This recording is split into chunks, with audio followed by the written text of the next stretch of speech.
விஜய், காவேரி என்ன பண்ணுறாங்க, ரொம்ப சூப்பரா வந்து ஃபோட்டோஸ்லாம் எடுத்து அசத்துறாங்க. அவர்கிட்ட அப்பளம்லாம் குடுத்து எடுக்குறாங்க.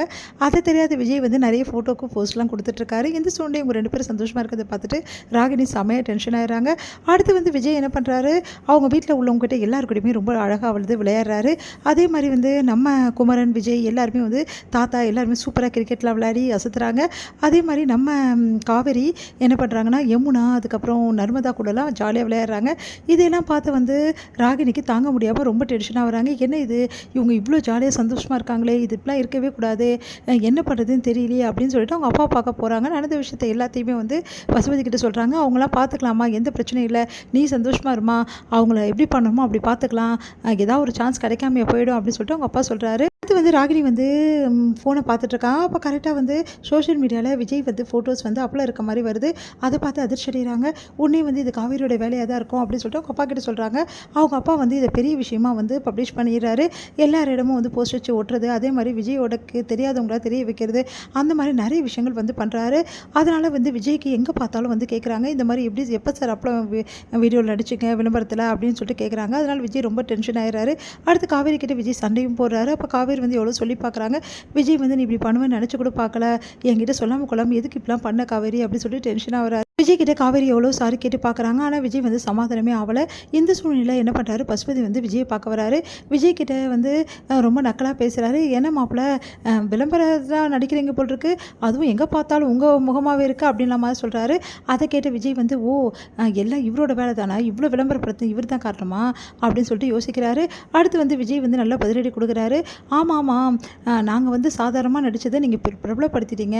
உண்மையிலேயே எங்கள் அத்தை வந்து பண்ணுறது, காவேரி வீட்டில் வந்து பண்ணுற அந்த அப்பளத்துக்கு சாதாரண விளம்பரம் தான் கிடைக்கும்னு நினச்சேன். நீங்கள் இந்த அளவு வந்து பிரபலப்படுத்தி அந்த கம்பெனியை வந்து நல்லபடி வந்து இயங்கிறதுக்கு வழி பண்ணிட்டீங்க. எங்கே பார்த்தாலும் அந்த அப்பளத்தை இப்போ கேட்க ஆரம்பிச்சிட்டாங்க. அவங்களுக்கும் நிறைய ஆர்டர்ஸ் வருது.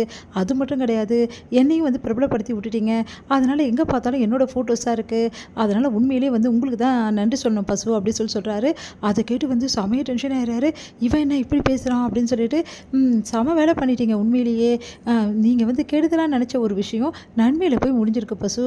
சூப்பராக விளம்பரம் காசு இல்லாமல் விளம்பரப்படுத்தின உங்களுக்கு ரொம்ப ரொம்ப நன்றி. உங்கள் காசை போட்டு விளம்பரப்படுத்தியிருக்கீங்களே, பரவாயில்ல, காவேரி வீட்டில் சப்போர்ட்டே இல்லை, பாவம், அவங்க எப்படி விளம்பரப்படுத்துதுன்னு தெரியாமல் இருந்தாங்க. இப்போ நீங்கள் அவ்வளோ அழகாக விளம்பரப்படுத்திட்டீங்க. அதனால் இப்போ விளம்பரத்துக்கு விளம்பரமும் ஆச்சு, அவங்க ப்ராடக்ட்டும் வித்தாச்சு, அதே டைமில் நானும் ப்ராப்ளம் ஆகிட்டேன் அப்படின்னு சொல்கிறாரு. அதை கேட்டு வந்து செம்மையாக டென்ஷன் ஆகிறாரு. சே, இப்படி நடந்துச்சு, விஜய் இப்படி பேசுகிறானேன்னு சொல்லிட்டு இதையெல்லாம் கேட்டு வந்து ராகினி செமையாக குழப்பம் அடைகிறாங்க. என்ன விஜய் இப்படி பிளேட்டை திருப்பி போட்டாரு அப்படின்னு சொல்லிட்டு அடுத்து வந்து என்ன பண்ணுறதுன்னு தெரியாமல் சே, நம்ம நக்கல் அடிக்கலான்னு வந்தோமே, இவன் இப்படி பேசுகிறானே அப்படின்னு சொல்லிட்டு பசுபதி செமையாக டென்ஷன் ஆகிறாரு. இதையெல்லாம் காவேரி வந்து கேட்டுறாங்க. காவேரி ரொம்ப சந்தோஷப்படுறாங்க. உடனே விஜய்கிட்ட வந்து நான் நினச்சி கூட பார்க்கல நீங்கள் இப்படி பேசுவீங்கன்னு சொல்லிட்டு அப்படின்னோடனே, இங்கே பாரு, நான் யார்கிட்டையுமே உன்னை விட்டே கொடுக்க மாட்டேன், ஆனால் நீ வந்து உங்கள் குடும்பத்துக்காக என்னை விட்டு கொடுத்துடல காவேரி அப்படின்னு சொல்கிறாரு. அதை கேட்டு காவேரி மனசு கஷ்டப்படுறாங்க. சாரிங்க, என்னை மன்னிச்சிடுங்க ப்ளீஸ் அப்படின்னு சொல்லிட்டு போகிறாங்க.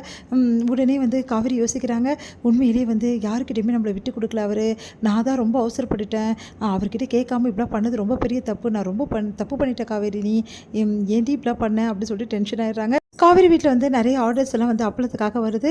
அதெல்லாம் பார்த்து அவங்க அம்மா, நீ பண்ண வேலை ரொம்ப நல்ல வேலைடி, பாரு நிறைய அப்பளம் ஆர்டர் வருது, ஆனால் விஜய் தம்பி தான் பாவம், அவர்கிட்ட சொல்லாமல் பண்ணதெல்லாம் அவர் கோச்சிக்கினார் பற்றியா அப்படின்னு சொல்ல நானே அப்போவே சொன்னேனே காவேரி, நான் மாடலாக இருக்கேன், நீ தான் வேணான்னு சொல்லிட்டேன், இப்போ பாரு விஜய்க்கு தேவையில்லாமல் மனசு கஷ்டம், தேவை இதெல்லாம் உனக்கு அப்படின்னு சொல்லிட்டு சொல்கிறாரு நம்ம குமரன்.